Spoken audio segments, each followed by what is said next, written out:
Saúde e de Educação, referente ao retorno gradual e seguro às aulas no estado de Minas Gerais. Hoje é quarta-feira, 24 de fevereiro de 2021.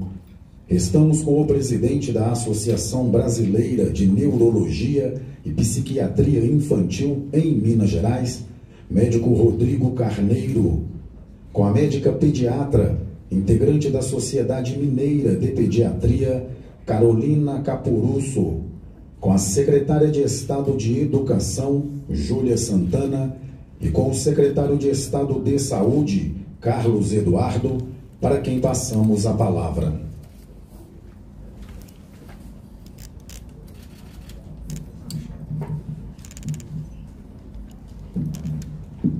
Boa tarde a todos. Hoje nós estamos aqui para apresentar o resultado de um grupo de trabalho que foi criado pelo governo do estado de Minas Gerais para avaliar e orientar o retorno às aulas no momento atual da epidemia.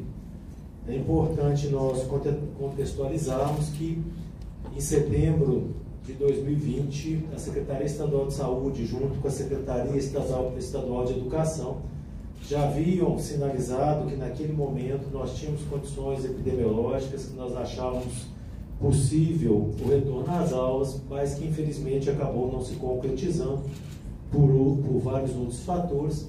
E agora, depois desse grupo de estudo em que nós tivemos a presença de especialistas e ouvimos várias áreas da sociedade, desde o Ministério Público, Ministério Público do Trabalho, Tribunal de Justiça, ouvimos também sindicatos e várias outras entidades vinculadas ao ensino, para que nós pudéssemos ter uma noção exata de quais seriam as dificuldades, quais seriam as necessidades da sociedade, e que para isso nós trouxéssemos tanto um relatório adequado que mostrasse o estado atual do conhecimento em relação ao ensino e também à epidemia, e por outro lado também nós atualizássemos aqueles protocolos que nós já tínhamos, porque muito se desenvolveu de conhecimento científico desde setembro até agora.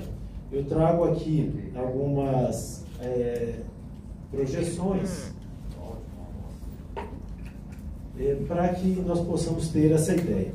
Então, em relação ao paralelo, ao benchmark internacional, o que o mundo já fez que é significativo para que nós possamos usar como referência, como aprendizado para a nossa tomada de decisão?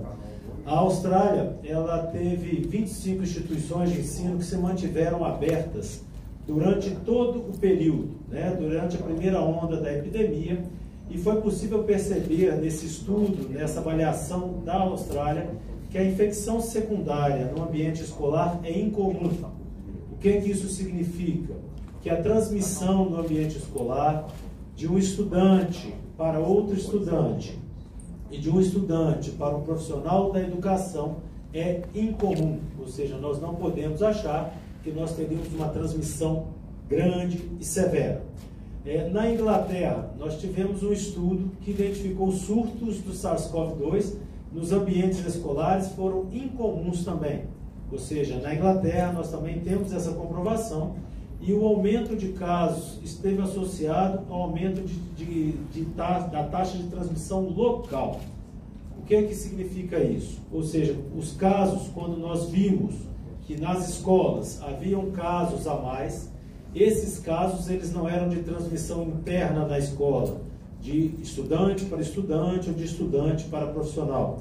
O que se via é que a transmissão local da cidade, da região, acabava impactando na escola e não a escola impactando na região. Nos Estados Unidos tiveram estudos com 666 escolas que voltaram às aulas, e dessas escolas apenas 4 tiveram transmissão secundária. Isso comprova, mais uma vez, que transmissão dentro das escolas, levando em característica de serem jovens, abaixo de 19 anos, essa população tem um risco de transmissão secundária dentro da escola muito pequeno.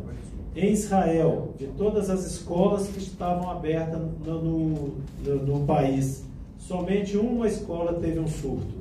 E durante a investigação epidemiológica dessa única escola, esse surto foi identificado porque não houve adoção de medidas sanitárias de protocolo definido. Ou seja, nitidamente uma quebra ostensiva de regra de protocolo. Isso então conclui, de uma forma geral, que no acompanhamento dos casos internacionais, do que nós podemos comparar, as escolas, elas não são por si só um ambiente que haja transmissão importante de estudante para estudante e também de estudante para profissionais. Isso é característico. E quando nós temos o acometimento dentro da escola, em geral, se vê que o ambiente ao redor da escola já está com a transmissão muito maior do que em si, dentro da escola. Dentro desses nossos estudos, nós acompanhamos vários estudos que foram feitos no mundo e como foi conduzido essas reaberturas das escolas. Cabe lembrar aqui que nos estados brasileiros, praticamente todos os estados já têm sinalização de retorno às aulas, quer seja presencial, quer seja híbrido, a partir de março, né? Esse dado também serve como benchmark para a nossa decisão em Minas Gerais. Essas premissas, então, eu acho que são os principais fatores, uma vez que cada escola ela tem a sua particularidade, quer seja ela pública, privada, quer ela esteja na capital, ela esteja no interior mais longínquo. Então, para que nós consigamos identificar e adequar a realidade, é importante que nós tenhamos premissas. E essas premissas, elas foram balizadoras dentro do que foi o raciocínio desse grupo, ou seja, a normatização de caráter geral. Hoje nós acabamos de aprovar uma deliberação do Comitê Extraordinário, que é o gestor máximo da epidemia no Estado, uma deliberação para a sinalização do governo do Estado de Minas Gerais, no sentido de volta às aulas, trazendo todas as novidades que nós tivemos nos estudos. Deve ser universal, ou seja, o retorno ele é sinalizado tanto para o ensino público quanto o privado simultaneamente. Deve ser monitorado. A Secretaria Estadual de Saúde ela já faz o monitoramento contínuo do Estado desde o primeiro dia dessa epidemia. Na verdade, antecedeu, né? Nós começamos o nosso Comitê de Operações de Emergência em Saúde ainda em janeiro, que nós já tínhamos todo o monitoramento do CIEFS. Continuamos esse monitoramento diariamente, acompanhando. Semanalmente nós consolidamos, isso gera um relatório, que é o relatório do Minas Consciente. E nós temos também, já há algum bom tempo, o monitoramento de acompanhamento de UTIs pediátricas e também da síndrome inflamatória multissistêmica pediátrica, ou seja, isso já vem sendo feito, foi feito durante bastante tempo com o objetivo de nós termos um acompanhamento, um padrão de como isso funcionava no Estado, até mesmo porque no retorno às aulas a gente vai conseguir acompanhar se isso houve mudança ou não. O retorno deve ser consciente e seguro, ou seja, nada da gente fazer atitudes intempestivas, atitudes corridas, vamos procurar seguir os protocolos sanitários da forma correta para que isso tenha controle e, mais do que ter controle, tenha a capacidade de comparar como estava antes, como está depois, para que a gente tenha segurança realmente. O retorno deve ser gradual. A sinalização que nós damos não é simplesmente a partir do dia exato, enche-se a escola e volte todo mundo. Não é isso que nós entendemos. Nós entendemos que é importante que tenha uma gradação, que as escolas escolham quais grupos vão voltando progressivamente. Com isso nós vamos medindo e dando segurança na evolução. Deve ser alternado, ou seja, não tem como nós retornarmos todos os alunos para dentro da sala de aula ao mesmo tempo. Não teria como ter espaço físico. Então nós podemos fazer alternâncias de horário, alternâncias de grupos, de anos escolares.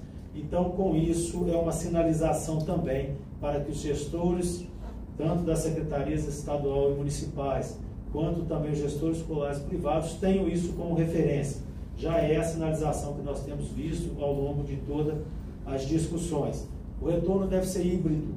Ele não pode ser encerrado o ensino à distância ou a alternativa de ensino à distância. Por quê? Nós estamos numa epidemia, nós não sabemos exatamente o comportamento dessa epidemia, E o retorno híbrido ele permite tanto que um grupo do aluno esteja em sala de aula, quanto o outro esteja ainda fazendo o seu ensino fora da sala de aula, e se houver mudanças significativas, nós temos ainda a capacidade de ter o ensino remoto. Facultativo, isso é fundamental. A gente tem visto muitas discussões, eu não levaria meu filho, ou então eu faço questão de levar o filho. O momento, ele é um momento de muita apreensão de toda a sociedade. E cada família, ela tem a sua realidade. Igual nós falamos lá em setembro, quando nós trouxemos aquele protocolo, nós falamos que era em 3 níveis, né? O nível de gestão do Estado, que a gente sinalizava, que a gente acompanhava os indicadores, o nível do município, que o município via a realidade dele, como ele conseguiria montar as escolas deles, e o nível familiar, parental, em que ali, no ambiente familiar, você via se essa família tinha condição do estudante ir comparecer à escola ou não. Então, o facultativo ele diz isso, ou seja, cada um deve efetivamente ver a sua realidade nesse sentido, por isso também se mantém o híbrido. Se a realidade ela não permite que vá naquele momento, nós temos o ensino à distância ainda como sendo uma alternativa. E o comunicado? O comunicado é isso que nós estamos fazendo aqui hoje, trazer informação, trazer orientação, e vai ter toda uma campanha que vai seguir tanto do governo quanto de toda a sociedade, buscando isso, buscando informação, porque a informação é a arma que nós temos para manter protocolos, para a gente ter o segmento. Então, isso para nós é muito importante. Eu queria passar para o Dr. Rodrigo comentar sobre a parte de comportamento, a parte de acompanhamento psicológico dessas crianças, o que tem sido notado pela sociedade, né, de neuropediatria, neuropsiquiatria, para que a gente possa ter uma informação para complementar. Por favor. Boa tarde a todos. Primeiro, nós da neurologia, da psiquiatria infantil, estamos dispostos a colaborar, fomos chamados a colaborar com o governo do Estado, da mesma maneira que nós podemos colaborar com qualquer esfera, né, do poder público, de gestão pública, mesmo também das escolas particulares. Então, nós estamos assim, à inteira disposição de todos os gestores, de todos os diretores de escola, para que a gente promova o que é necessário. Então, a premissa desse trabalho partiu de um retorno, né, de uma retomada das atividades escolares de uma forma consciente, de uma forma segura, não só para os alunos, mas também para todo o corpo docente, para toda a comunidade escolar, os funcionários, de uma forma gradativa e principalmente facultativa, mesmo porque os casos são muito particulares. Então, nós temos que estudar caso a caso, série a série, escola a escola, como deve ser esse retorno. A Associação Brasileira de Neurologia e Psiquiatria Infantil e Profissões Afins é uma entidade que tem hoje 53 anos. Então, ela trabalha não só a questão da saúde mental, mas também do neurodesenvolvimento, e quando eu falo profissões afins, englobam muito profissionais da educação. Então, é um fórum permanente de discussão em todos os congressos nossos, das questões de aprendizagem, não só do estudo de aprendizagem, mas questões também de como melhorar o ensino, e hoje nós temos um grupo estudando como que vai ser o ensino pós-pandemia, o que nós vamos ter que mudar, quais os protocolos, o que nós vamos ter que fazer, né, em termos de ensino daqui para frente. Então, pensando nessa questão, nós viemos trazer uma colaboração do que eu vejo que é extremamente importante nós trazermos à luz dessa discussão, que é o neurodesenvolvimento, porque na medicina o cérebro ele tem janelas de oportunidade. Então, são períodos nos quais desenvolvem-se melhores várias funções. E principalmente nos primeiros anos de vida, então, quando nós trouxemos essa forma gradativa e priorizando o ensino infantil, a pré-escola e os primeiros anos do ensino fundamental, é justamente justificando essas janelas de oportunidade, porque a escola não é só um local de aprendizado formal de aprendizado pedagógico, é um local de convivência, de formação humana. Então, essas crianças menores, elas precisam do contato com seus pares, elas precisam de estímulos de qualidade. Nós temos que proteger a infância do nosso país, porque se nós continuarmos com essas crianças trancadas dentro de casa, podemos estar comprometendo uma geração inteira. Então, é muito importante que se faça de forma gradativa e segura, pensando nessas questões das janelas de oportunidade, porque essas não voltam, principalmente nos primeiros anos de vida. E segundo, que quando essas crianças não estão na escola, elas estão em situação de vulnerabilidade, tanto em termos de violência mesmo, crianças na rua, crianças expostas a vários fatores de agressão, tanto física quanto mental, e também a exposição excessiva às tecnologias. Tá? Então, protegendo essas crianças, achando que elas estão muito bem protegidas dentro das nossas casas, podemos estar incorrendo num risco muito grande, que é a sobrecarga digital, que também vai trazer fatores deletérios ao desenvolvimento dessas crianças. Então, isso aí é muito importante. Nós temos visto no Brasil todo, não temos dados ainda epidemiológicos disso, mas assim, relato de todos os colegas do Brasil todo, que aumentaram as situações de irritabilidade, de perda de autorregulação na infância, situações de angústia, depressão, principalmente ansiedade e alteração do sono das crianças mais velhas, né, do Fundamental 2 e dos adolescentes. Então, o nosso papel como sociedade científica é trazer toda a colaboração possível, visando sempre a proteção ao desenvolvimento da infância no Brasil. E é muito importante frisar que nós estamos conhecendo essa doença também. Então, no início nós achávamos que essa questão do isolamento seria muito benéfico, mas esse isolamento ele está se prolongando muito, a ponto de eu considerar uma emergência, uma urgência médica a volta dessa socialização dessas crianças, principalmente as crianças mais novas. Então, é o motivo pelo qual nós estamos aqui sempre para colaborar com o governo e para colaborar com todas as entidades públicas ou privadas que trabalham com a educação infantil. Muito obrigado. Obrigado, doutor Rodrigo. Carolina, por favor. Boa tarde a todos. Antes de qualquer coisa, agradecer, poder estar colaborando novamente com o Estado. Eu que já participei cientificamente do primeiro protocolo e estou aqui hoje representando realmente um grupo de pediatras de Minas Gerais, né? Assim como muito bem disse o doutor Rodrigo Carneiro, que tem visto colegas do Brasil inteiro, da parte de neurologia, psiquiatria infantil e afins, nós pediatras, tanto de Minas Gerais quanto do Brasil todo, estamos extremamente preocupados com o que tem acontecido com as crianças. Sabemos que do ponto de vista epidemiológico, as crianças não se mostram os grandes vetores dessa pandemia, não são as crianças os grandes disseminadores do vírus. Sabemos que é muito difícil o embate, a priorização de saúde, educação e as famílias.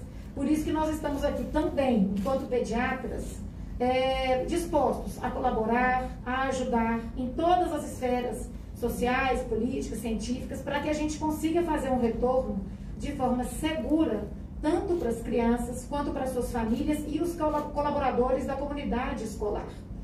A gente sabe que as crianças, majoritariamente, isso eu falo até 95% dos casos, passam de assintomáticos até moderados.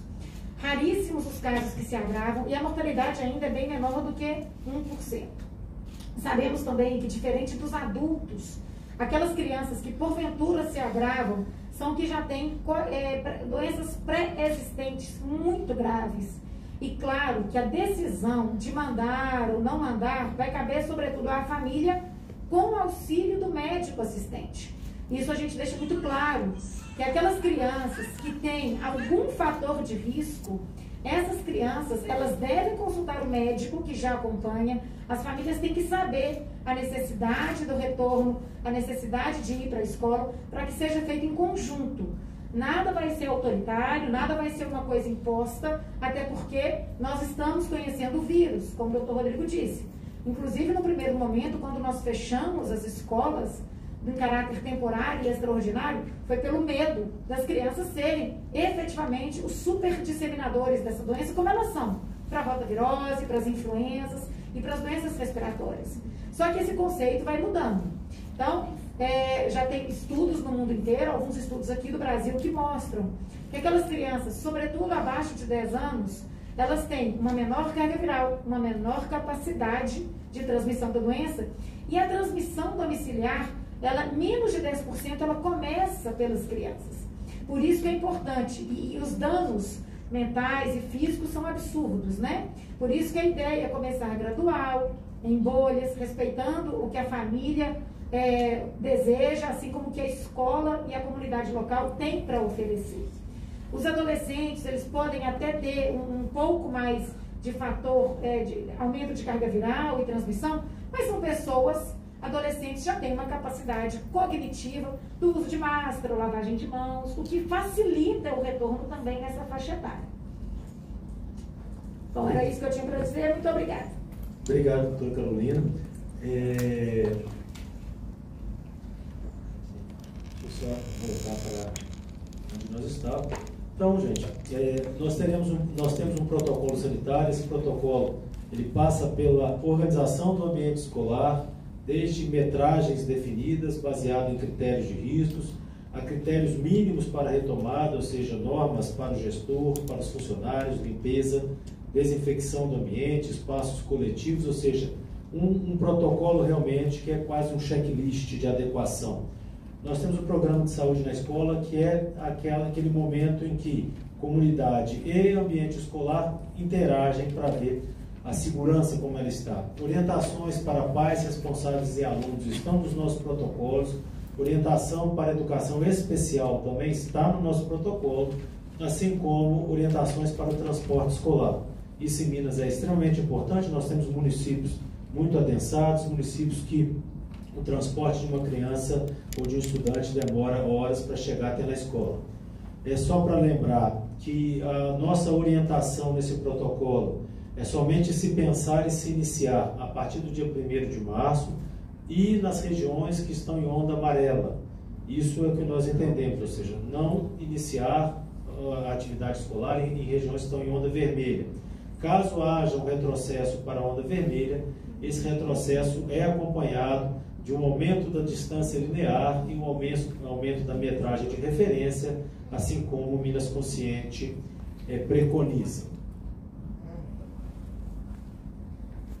Passa mais, por favor.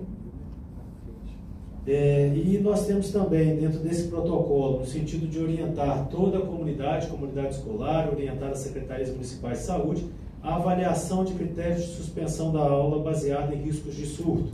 Ou seja, se nós temos casos dentro de uma sala de aula, nós inicialmente orientamos a suspensão da sala de aula por pelo menos 7 dias. Se nós temos casos dentro de um turno, em mais de uma turma, em mais de uma sala de aula, nós então interrompemos o turno. Se nós temos nos 2 turnos na escola, nós fechamos a escola. E se nós temos também já um surto grande na cidade, um ambiente que é um ambiente desfavorável para as aulas, nós orientamos então o fechamento das escolas como um todo. Essas situações, elas fazem parte do nosso protocolo e isso já nos orienta uma gestão de risco por conta da direção da escola, orientando o que vai ser, a comunicação, a vigilância sanitária e todo aquele acompanhamento que o Estado já faz. Então, em conclusão, nós podemos encerrar e passar para a Júlia. Nós trabalhamos com premissas a serem seguidas. Isso é a maior forma de comunicar à sociedade que nós achamos que deva ser feito. A vinculação à onda amarela para o início. Somente começar, como a gente fala que é gradual, na onda amarela. A vinculação ao protocolo sanitário. Os protocolos estão muito bem descritos e estarão nos nossos sites. A definição de conceitos, isso está na deliberação, de importantes como gradualidade, hibridez, ensino remoto síncrono e assíncrono. A possibilidade de suspensão também está dentro das nossas deliberações de que nós pensamos, e nós teremos essa nova deliberação somando a deliberação 89, que ela ainda fica vigente, porque tem um complemento nessa deliberação. Júlia, por favor. Acho que já é boa noite, quase. Boa tarde. Eu acho que é muito importante a gente fazer uma lembrança do protocolo anunciado, né, como o secretário Carlos falou, setembro, outubro do ano passado, com a estratégia anunciada da Secretaria de Estado de Educação, destacando, fazendo uma ressalva importante para a gente não ter dúvida. Há agora vigentes algumas decisões liminar no Tribunal de Justiça que suspendem a atividade presencial e que essa deliberação que o secretário Carlos anunciou e uma portaria que vai ser publicada, a previsão é para sexta-feira da Secretaria de Educação, pretendem, né, atendem algumas sinalizações em relação a essas decisões do Tribunal de Justiça, sempre nessa linha de que a gente está muito atento a esclarecer quaisquer dúvidas que tenham surgido por parte do Tribunal de Justiça, em todas as decisões em liminar. Então, atualmente, há essa situação da suspensão. O que se pretende agora, né, com essa publicação dessas normas, substanciar a tranquilidade, né, trazer tranquilidade aos desembargadores para a autorização dessa retomada plena, né, retomada da educação, sempre destacando de forma híbrida, né.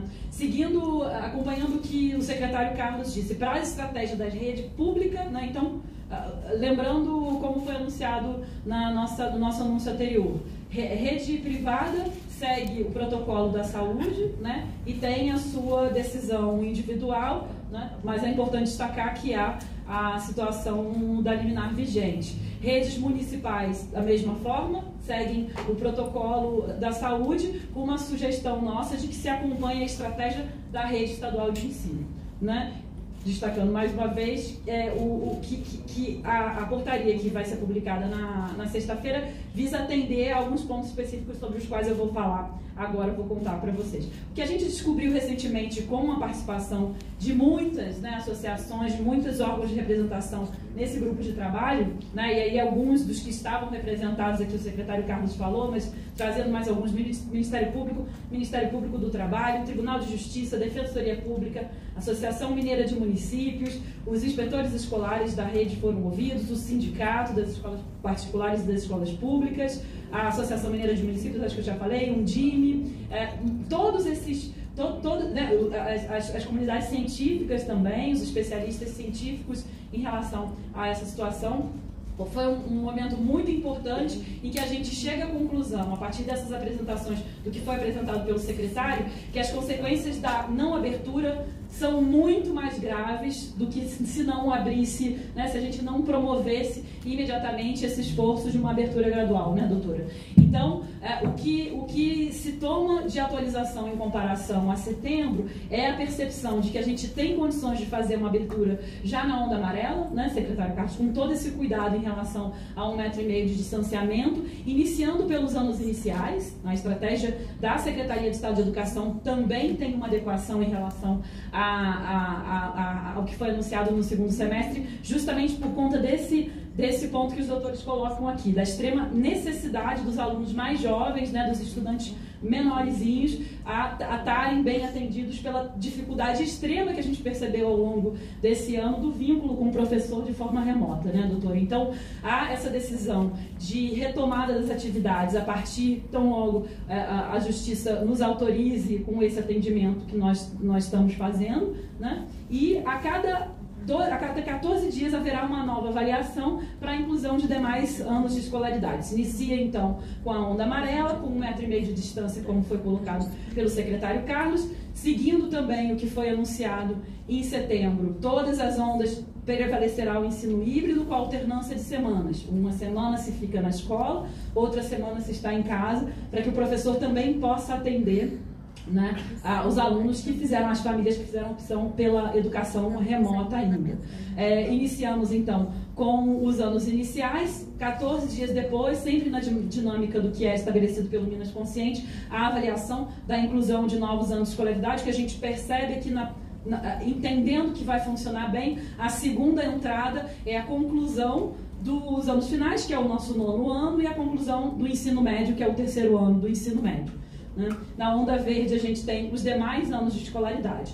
Queria adicionar também a informação de que ao longo desse processo foi extremamente importante ouvir essas representações, foi extremamente importante a proximidade com o Poder Judicial para entender, para compreender as preocupações e fazer as adequações. Nós já temos centenas de escolas preparadas a partir do cumprimento daquele checklist que vocês conheceram no momento em que foi anunciada a estratégia. Muito importante dar essa segurança às famílias de que as escolas da rede estadual estarão prontas, porque houve um rigor numa comunicação de um checklist a ser cumprido pelos diretores, indicando o que havia sido efetivamente, né, realizado, com a assinatura de um inspetor escolar acompanhando. Isso nos dá a certeza de que esses casos que a gente percebeu, de alguma escola com alguma situação sensível que porventura o diretor não estivesse sabendo, nós tivemos esse processo de comunicar bem e de garantir no processo de gestão que aquele diretor tenha a certeza de que a sua escola está sendo adaptada.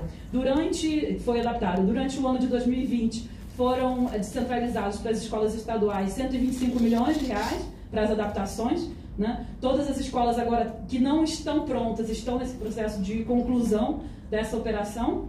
E a gente faz uma pequena autorização nesse checklist, é o que virá na portaria da sexta-feira, para atender uma situação bem específica, técnica, que a gente entende que vai ser importante para trazer maior tranquilidade. Mas acredito que a gente, com isso, traz a segurança para as famílias de que esse processo vai ser um processo muito tranquilo e muito bem cuidado, muito próximo. Temos a sinalização precisa de prazos e se já houve vigência da assinatura desse checklist em cada uma das nossas escolas, o que para nós dá muita segurança em relação a essa retomada. Então, aguardamos agora, para fechar, a situação específica das liminares. Acreditamos que há um atendimento a elas na publicação dessas novas normas, e aí com isso podemos proceder a essa operação nas próximas semanas. Muito obrigada.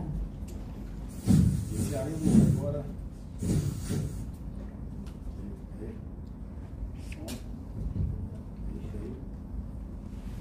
Testando, som 2, PH.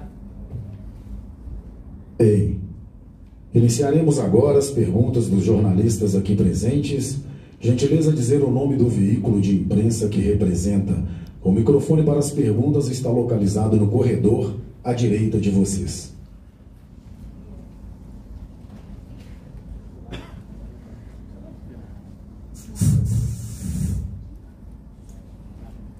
Olá, Renato Franco da Rede Minas. Aqui no release tem informações aí que a volta às aulas será no dia 8 de março, a princípio, por conta do que até a própria secretária fez referência da questão da liminar, né?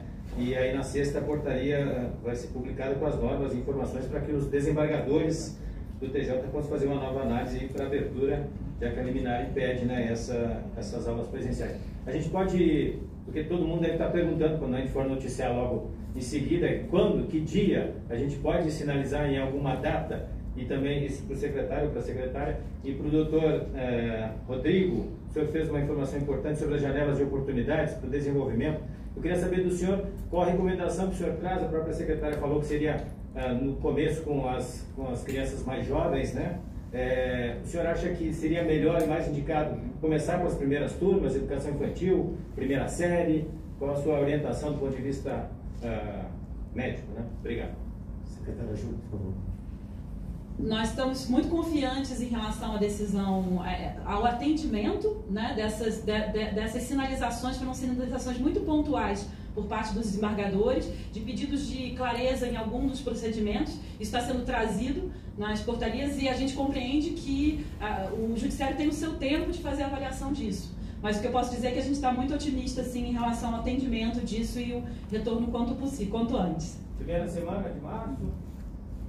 É o que eu lhe digo, não depende de nós, vai ser avaliado e a gente tem muita esperança, muita expectativa de que sim, o TJ... nosso objetivo é que esteja muito claro esse atendimento para que essa análise possa ser feita de uma maneira bem breve. Obrigado. Vou passar para o Dr. Rodrigo.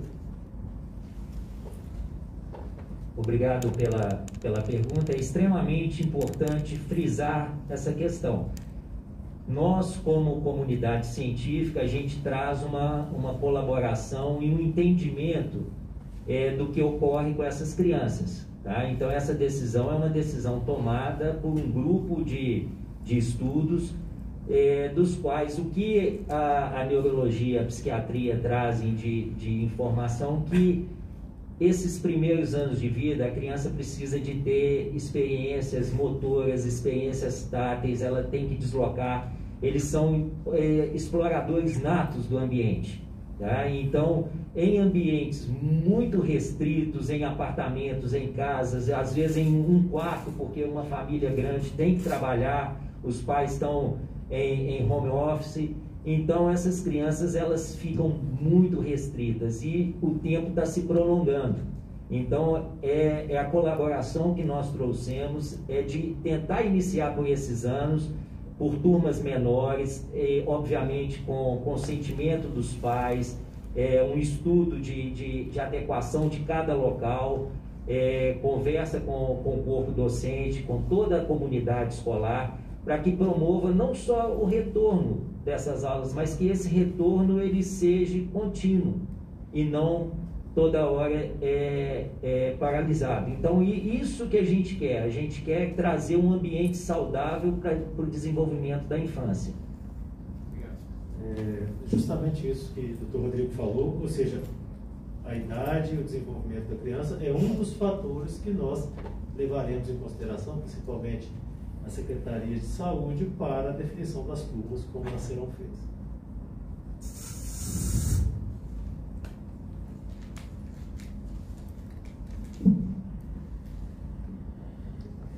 Boa tarde, Débora, do Jornal Estado de Minas.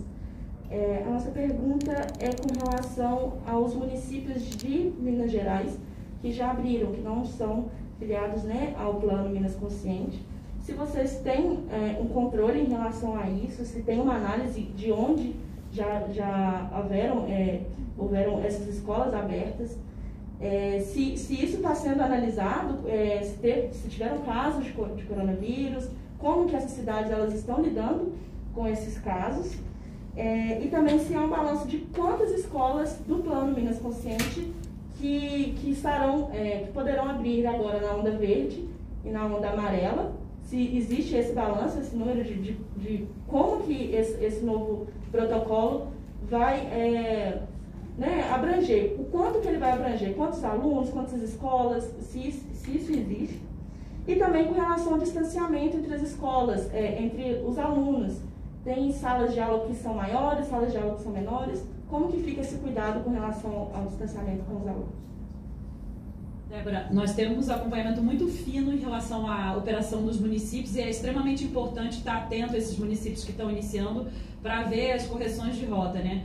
Mas o que eu posso dizer é que durante o nosso grupo de trabalho foi sinalizado por grande parte das representações municipais da importância que havia no retorno das atividades pelo Estado para que desse mais segurança à abertura das redes municipais. Tem muitos detalhes relacionados a isso. Te dou um exemplo, transporte escolar. Né? É muito importante para que o prefeito abra, né, reestabeleça a operação no município específico, que toda a rede pública esteja operando para que não tenha uma dissonância em relação a essa operação. Mas isso sim, a gente está fazendo acompanhamento direto por cada uma das nossas superintendências regionais de ensino e agora com esse processo, né, sendo viabilizada realmente a reabertura, a gente tem a certeza, Débora, de que muitos outros municípios darão um passo de forma muito mais segura, porque estão sendo acompanhados pela estratégia do Estado. É importante, Débora, assim, nós temos hoje 6 macro-regiões de saúde que estão na onda amarela. Hoje que está saindo a nova deliberação do Minas Consciente, então para nós do Estado seriam essas regiões. Por outro lado, em relação à nossa vigilância sanitária, nós temos a orientação já de considerar casos que sejam casos vinculados a estudantes que estejam em sala de aula para uma avaliação de surto. Então, isso está sendo feito. Por outro lado, essa ideia de estar no Minas Consciente ou não estar é uma das situações, mas para nós é muito importante que todos agora pensem em retornar às aulas, usem como referência nas suas decisões o protocolo que o governo do Estado de Minas Gerais fez do ponto de vista sanitário. Eu acho que ele é muito completo, ele é de extrema importância para ter pelo menos um parâmetro no sentido do direcionamento da sociedade.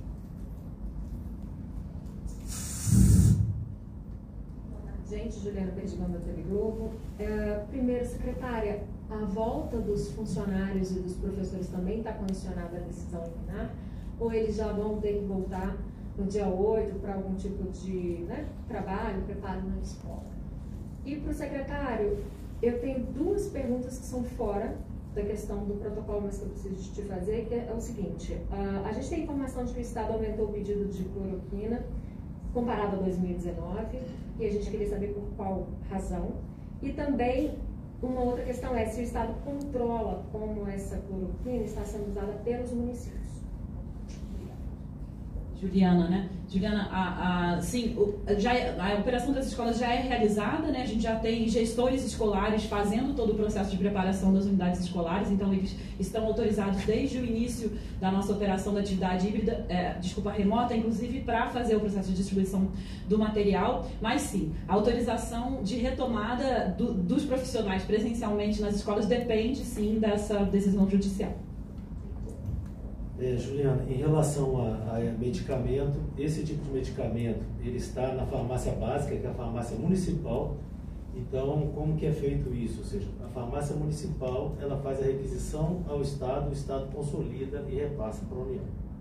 Então, a nossa função nesse sentido é simplesmente consolidar e fazer os pedidos. Em relação ao controle de fornecimento, todo ele é municipal, porque é farmácia municipal.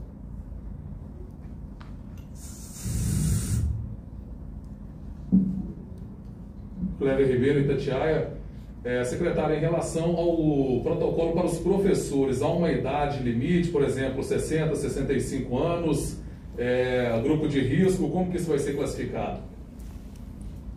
A gente segue atendendo, Cléber, tudo que é determinado pela estratégia, né, pelo protocolo da saúde. Então, não houve qualquer alteração em relação a isso, o grupo de risco segue sendo grupo de risco. Não sei se o secretário Carlos quer complementar alguma coisa. É muito importante estratificar, né? Nós temos professores que têm acima de 60 anos, isso acontece. Nós sabemos que isso é grupo de risco.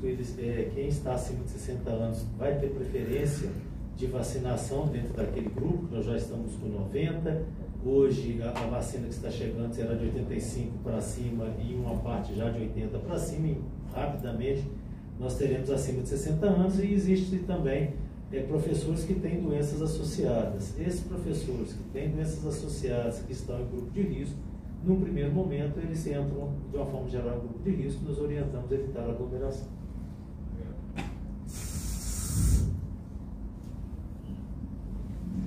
Boa tarde, Gabriel Rodrigues, do Tempo. Primeiro eu queria entender um ponto da apresentação que diz que o retorno é autorizado a partir do dia 1º de março, né? É uma autorização para quando vier a derrubada dessa liminar, todas as escolas poderem retomar? Ou é uma autorização para as escolas particulares, municipais dos municípios do Minas Consciente poderem voltar e as estaduais voltarem depois?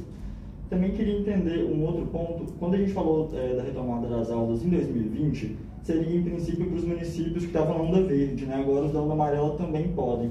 Queria entender o que mudou no entendimento da Secretaria sobre isso para fazer essa inclusão. E, por último, queria entender um pouco melhor o que vem nessa portaria de sexta-feira. A secretária citou que são coisas muito pontuais, né? Queria entender o que vai ser exatamente. Se vai ser a publicação completa dos protocolos, o que ela vai atender. Obrigado. Perfeito. O anúncio da data de 1º de março diz respeito à atualização a gente precisou atualizar a deliberação, Gabriel, justamente para fazer menção a ela. São questões formais, né, para o atendimento de alguns pontos jurídicos também e principalmente para essa sinalização de que a gente entende, a gente compreende ser segura a abertura na onda amarela a partir do que os doutores disseram dessa dessa maior clareza que a gente tem, desse amadurecimento, era a palavra que eu queria encontrar, do amadurecimento científico em relação à percepção que a gente tem sobre segurança dos ambientes escolares. Então, essa é uma autorização que é publicada pela Secretaria, pelo governo, né, e que pretende, porque há decisões liminares judiciais, tanto para a rede privada quanto para a rede pública. Então, a gente entende como sendo fundamental a publicação da deliberação justamente para munir, né, para subsidiar as decisões judiciais. Você perguntou sobre, além disso, do que vai sair na resolução. Isso. A resolução traz muitas das normativas, das orientações que foram comunicadas aos diretores de escola por memorandos internos. Ela traz para um ambiente público, né, de maior abrangência e indica especificamente, dá um exemplo. Então, em termos práticos, trazer de comunicações internas da Secretaria para uma resolução que é publicada em Diário Oficial. Além disso, a inclusão específica no checklist do diretor da importância da comunicação, de que ele oriente estudantes e servidores a comunicar a ele próprio se houve a percepção de algum sintoma. A gente entende que isso já estava sendo atendido, mas é importante que isso esteja mais explícito nesse instrumento para dar mais tranquilidade ao judiciário. Gabriel, em relação às ondas, né, que você perguntou, eu acho que é importante, na hora que nós comparamos setembro para agora, muito de ciência já apareceu. E entre eles, a própria postura da OMS, Unesco, Unicef, já houve a mudança nesse intervalo de tempo, demonstrando a segurança do retorno às aulas. E para nós, o que nós estamos sendo é até uma certa forma mais conservador, ou seja, o amarelo e o verde, eles têm o mesmo grau de cuidado, o mesmo grau de distanciamento. Nós não estamos diminuindo esse grau do verde, que seria o natural, né, da gente poder diminuir.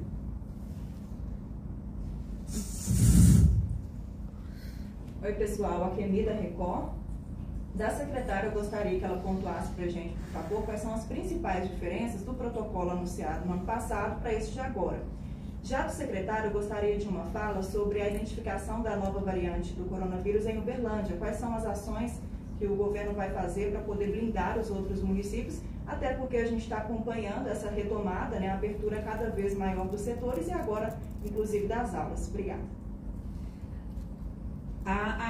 O protocolo é MILA. AQMI. Ah, nossa, diferente. O protocolo, ele traz, em relação a setembro, outubro, ele autorizava, né, como o secretário Carlos falou, a abertura na onda verde. A gente agora acompanhando, né, na verdade, porque o protocolo da saúde fez essas alterações e o que traz de diferente a estratégia da educação. Em vez de abrir para o terceiro ano, abre-se para os anos iniciais, por essa percepção de que é um grupo de atendimento muito mais urgente, né? E se faz essa progressão de inclusão a partir da onda amarela e não mais com a entrada da onda verde e os ciclos avaliativos, né? Essa inclusão se inicia pela onda amarela. E se traz, né, como eu havia explicado para o seu colega, se traz algumas, mas são questões meramente formais, de orientações que estavam sendo feitas diretamente para a rede, para os instrumentos publicados em Diário Oficial. Em relação a essas novas cepas que podem estar circulando, eu acho que é importante nós entendermos que os cuidados, eles são cuidados contra o coronavírus. Eles não são cuidados contra uma cepa específica. Eu estive semana passada na região do Triângulo Norte, né, especificamente Uberlândia. Estou voltando agora de Patos de Minas, e para nós a região é Noroeste de Saúde, que é o Alto Paranaíba e Noroeste. E nós fomos muito enfáticos na semana passada, principalmente no Triângulo Norte, da necessidade de toda a região ela ter o mesmo protocolo de isolamento com a mesma rigidez. E que, no caso, a questão era para ser rígido, porque estavam com muitos casos. Então, nesse contexto, eu entendo que o que nós temos que orientar é cuidado. Cuidado, cuidado, cuidado, porque o cuidado é com o coronavírus, não é com a cepa A, B ou C. Então, de uma forma geral, isso eu estou sendo muito enfático em todas as viagens que nós temos, chamando todas as lideranças para comunicarem exatamente da mesma forma, ou seja, é necessário cuidado, é necessário distanciamento. Nós vamos ter ainda bastante tempo de convivência com esse vírus. A vacinação está começando a encaminhar, mas não tem como nós falarmos que vai ser rápida, nem que não vai ter uma cepa nova, que nós vamos precisar de ter novas vacinas. Então, assim, o cuidado ele deve ser mantido e os profissionais de saúde eles devem manter os cuidados também na assistência, conforme nós, profissionais de saúde, estamos acostumados a manter.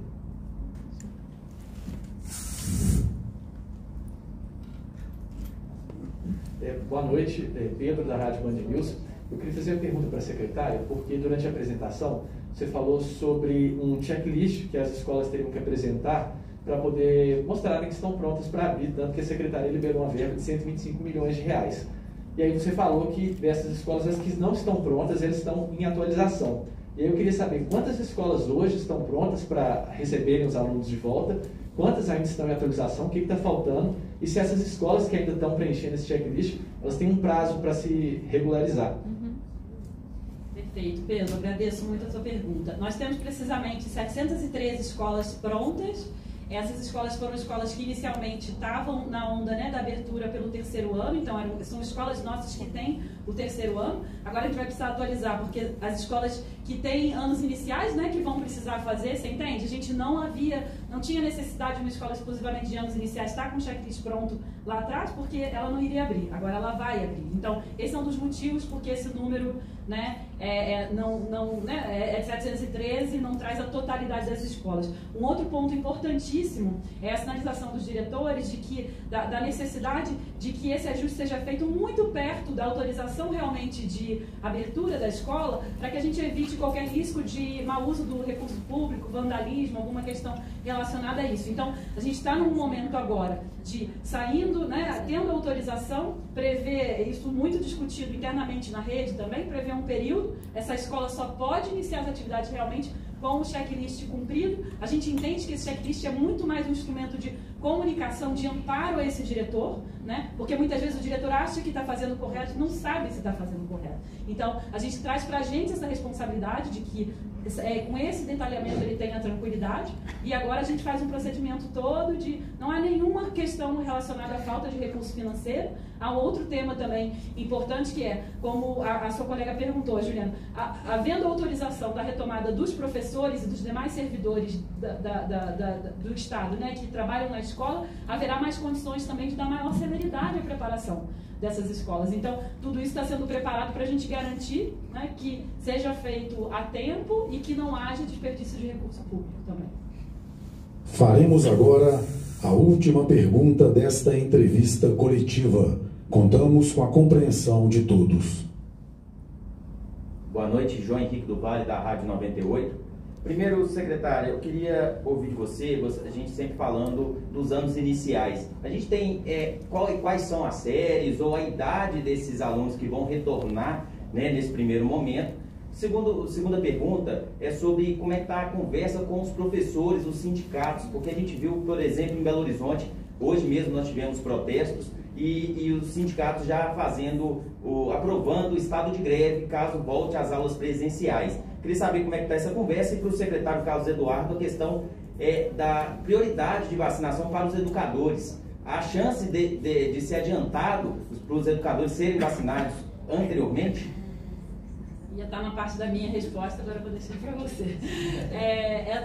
O primeiro ponto, eu agradeço também. Anos iniciais, muitas vezes a gente não sabe o que é, né? O nosso antigo primário, né? O nosso Fundi 1, que se inicia com 6 anos, né? No primeiro ano e vai até o quinto ano, né? O sexto ano agora.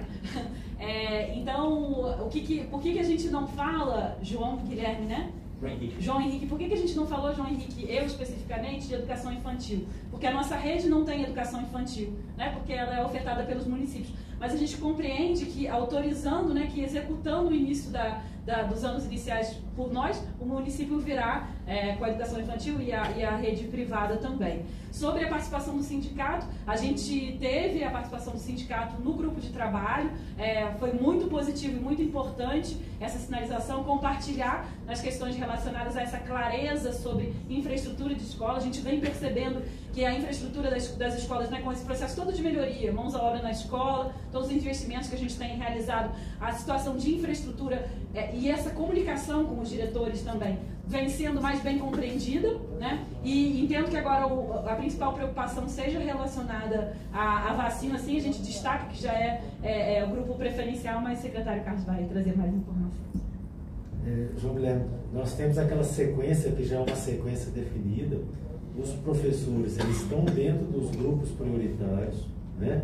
Não são aquele grupo de maior risco de ter doença grave, que é o que nós entendemos como sendo aqueles que têm que ser vacinados inicialmente, mas eles com certeza estão dentro dos grupos prioritários. Então, nesse contexto, eu acredito que brevemente nós teremos vacina para os professores também. Aqueles professores que por acaso estejam ou em grupos de doenças associadas, de comorbidades, ou acima de 60 anos, eles entrarão em grupos específicos também.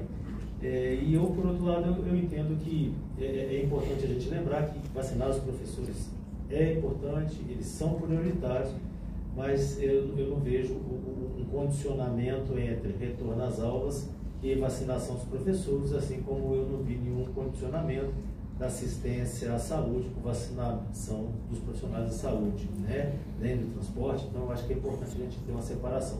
Tem que ser vacinado porque eles vão ficar mais expostos, mas a gente tem que se cuidar. Senhoras e senhores, o governo de Minas Gerais agradece a todos que participaram desta entrevista coletiva. Tenham uma excelente noite. Minas Gerais, governo diferente, Estado eficiente.